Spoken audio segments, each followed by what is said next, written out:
Hope you're having a fantastic day. I want to explore a little bit about what some scientists are discovering in terms of how COVID and the way humans responded to COVID in terms of the lockdowns and the measures and so on and so forth is affecting our personalities, especially within young people. And obviously, there's a bit of a preliminary study that we're going to talk about here. It's not necessarily 100% conclusive. However, the results are, I think, pretty interesting, even as we relate it to what we think common sense wise about what would have happened to humans and mental health when we look at the response that occurred during COVID-19. I think we all kind of have a feeling that something, was happening with people's mental health over the course of this pandemic.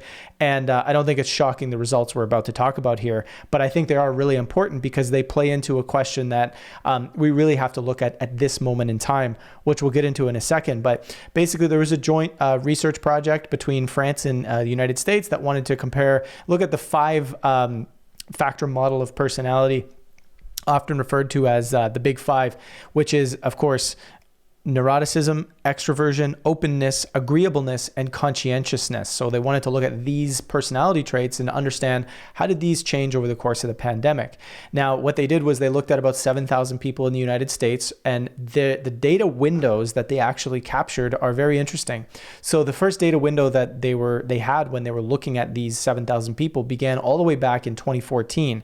So they gathered all of this data from responses from these people between May 2014 all the way up till about February of 2020.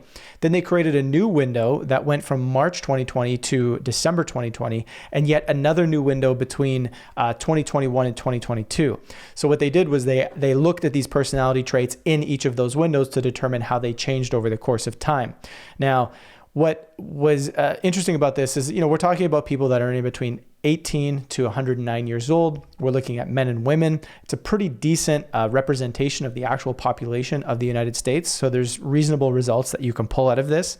And what I found fascinating was that the data before the pandemic, so the data, from May 2014 all the way to February 2020, when compared to the 2020 to late 2020 results, there wasn't a huge change in people's personality traits, except for a little bit of neuroticism. As we sort of look at the next window between 2021 and 2022, what you see is that all of the other personality traits were deeply affected within people. So this includes anything from the neuroticism to the extroversion, the openness, the agreeableness, and the conscientiousness. They all declined and in a negative way. And what's interesting about this is researchers pointed out that the amount of change that occurred in these personality traits was roughly the amount you would expect to see in about a decade of somebody's life, not in 1 year. So you have this massive impact on the way people are seeing and perceiving things, feeling, the way they interact with each other, the way they interact with the world, this massive, massive event. And so what they're looking at here is, do global traumatic events, whether human-made or not, have an impact on collective personality traits and thus collective mental health, collective cooperation, whatever it might be. There's so many ways in which looking at trauma extends out into our sociological understanding of how our societies function.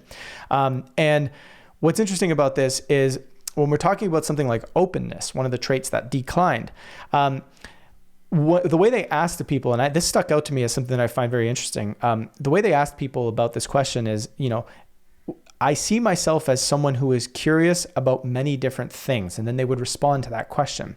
And what I think is interesting about this is this level of curiosity, right? When curiosity starts to diminish within people, usually it's a sign that our physiology and our minds, we're starting to become traumatized, right? We're less curious about what's going on. So we're less in a state within our nervous system, within our bodies, where we're looking out there and we're going, what is happening? What is, my physiology is prioritizing curiosity versus my physiology prioritizing survival, right? So when curiosity begins to dip, we know that we're going more into survival mode, a little bit more into a higher sympathetic charge within our bodies, so that we're kind of going all the time, we're running all the time, we're not getting as good rest, we're not thinking as clearly. All these sorts of things are sort of played within this loss of curiosity.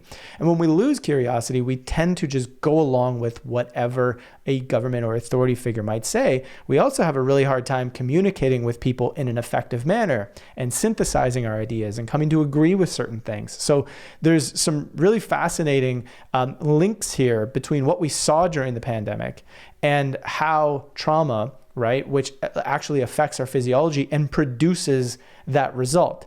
So you start to see that there's like a key there. There's a lock. You put a key into the lock, turn the key, and produce a result that you want. And in this particular case, if you wanted people to become less curious and more obedient, you would traumatize them. And you could traumatize them through excessive fear, through excessive stress, making their lives very unstable, making their lives very unpredictable.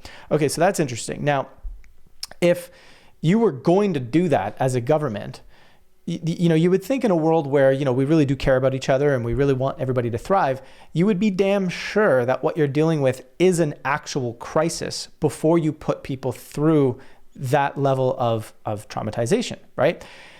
This is where things get really interesting with the way humans responded to this pandemic. And we can talk all day long about agendas and what went on and all that sort of stuff. And I'll leave that up to you guys to kind of explore. I'm going to offer this idea that I do think to some extent that there was a lot of stuff going on that was unnecessary during this pandemic. We did not need to make this into such a big crisis, and that there was likely other things at play, whether it would be pharmaceutical profits, whether it would be something like just trying to test out to see how well governments could gather more power during times of unexpected crises, even if they're small crises that didn't require the response that governments did bring to the table, like lockdowns, like having the media run constant fear campaigns over and over and over again, like censoring doctors who had different opinions or scientists who had different opinions, or taking regular citizens who were asking questions and saying that they had unacceptable views because they were asking questions about this pandemic. And of course, at this stage of the game here in 2022, we're starting to see that virtually every response that all governments, maybe with the exception of Sweden, had put onto their populations were not the correct way to go about things. And what I do find fascinating about this, and I won't go into all the details here, but if you look at what was being said in 2020, and maybe I'll just flash up a couple of examples, there were a number of instances where we're seeing that scientists were ringing the alarm bells. This is not something that we can go back and say, well, we just never really thought that this wasn't that bad, or we need amnesty because we needed time to figure out what was actually going on with this pandemic before we did all these things. No, we kind of knew early on that what we were being told was incorrect, and what were the public health measures were unnecessary. Were we dealing with something that needed a response? In my opinion, yes, there needed to be some sort of response. I tend to align with what the Great Barrington Declaration put forth, which was, let's create focused protection. Let's focus on the people most vulnerable to this and do something there.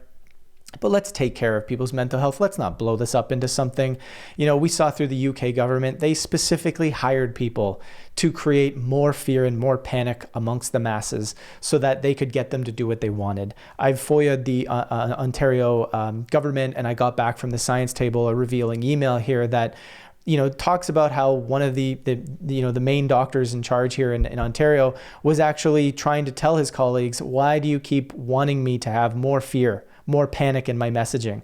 And so there was a disagreement within the government about the amount of fear, the amount of panic that should be created to get people to do what the governments wanted them to do. Now, my point here is that when we are a humanity, agendas aside, right? Let's put them all aside for a second. When you're a culture of people that does not care to look at things holistically, that becomes hyper obsessed with case numbers, for example, you start to justify all of the choices that you're making, regardless of the collateral damage that you're going to create down the road. So what we're seeing is that lockdowns and vaccine mandates and mask mandates and constant fear and constant panic has so many unintended consequences that are going to kill people, that are going to degrade their quality of life dramatically, and that the damages that were caused by the human response to the pandemic is likely far greater than what would have happened had the response been more of a focused protection like the Great Barrington Declaration set forth. Now, with all that said, one of the most difficult parts of all of this is accepting the fact that the study did find that people aged between 18 and 25 had the most amount of damage to their personality traits. And one of the authors stated, The pandemic response disrupted maturity in the form of increased neuroticism and decreased agreeableness and conscientiousness. This may have had a larger impact on younger adults because tasks such as going to school and the transition into the workforce, being very sociable and developing relationships are very important for this age group. So, when you're looking at not providing a focused protection to humanity, what you're doing is you're saying, well, every single human in the world is exactly the same. And therefore the measures need to be exactly the same for every human. The vaccine should be, taken by every single human, regardless of their risk, right? This is what the government was saying, as opposed to looking and saying a 10-year-old does not have anywhere near the same risk of COVID as a 80-year-old. On top of that, a 10-year-old needs a different approach to how they're developing in their life and what's important to them versus a 70-year-old, right? And so when you do these blanketed, large-scale, I would say very irresponsible measures, you are kind of, foregoing all of the collateral damage. You're just like, you don't care, or you don't even think about the collateral damage that is being caused as you go about these particular things. And so we're seeing that who's paying the price for this the most is young adults, right? We've created huge mental health crises. We've created massive disruptions in personality and development. Kids are way behind in school. And again, this is not because of the pandemic. This is because of the way humans responded to the pandemic. So I think this is a very sort of revealing study in terms of what we all kind of had a gut instinct of. I think this reveals why it's so important that we don't close down our public dialogue. We don't censor scientists, because people were warning about this for a very long time. We even put out a video, a while back, I believe in 2021, talking about how the pandemic was already causing IQ drops within very, very young people. So, this is I think, again, yet another nail in the coffin of why such a level of accountability has to be held about government, or towards government, and what they've been doing, because they were literally denying and shutting down and destroying people who were coming out saying, this will happen if you don't think more clearly about what you're doing. Sad in one sense, but I do think that there's going to be a bit of a movement that will continue to build. And I know a lot of people are, cynical about that. Oh, no, nothing will ever change, right? My question is, if you believe nothing will ever change all the time and you don't take this and try and do something with it, then yes, nothing will ever change. But if you start using this stuff and discussing intelligently with people and being kind to them and trying to show them what did happen and who was warning about this the whole time, they will wake up. They will start to see that there was a totally different approach and that governments were very irresponsible with what they did. And I think that movement will build up over the course of time.